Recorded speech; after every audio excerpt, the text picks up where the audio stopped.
मानसी बेना मनडे धीरज धारो रे। पोपट कैलाश भाई आवे चूनड़ लावे रे। अरे वीरा रे कालाई सजाओ मैं तिलक लगाओ रे। अरे राखी पूनम रे वीरो सारे राखी बांधो जे। भीमाणा गांव जनवा चौधरी जाती प्यारी जी।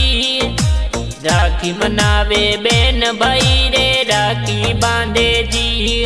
अरे मेवा मिठाई लाओ मैं वीरा ने खिलाओ रे।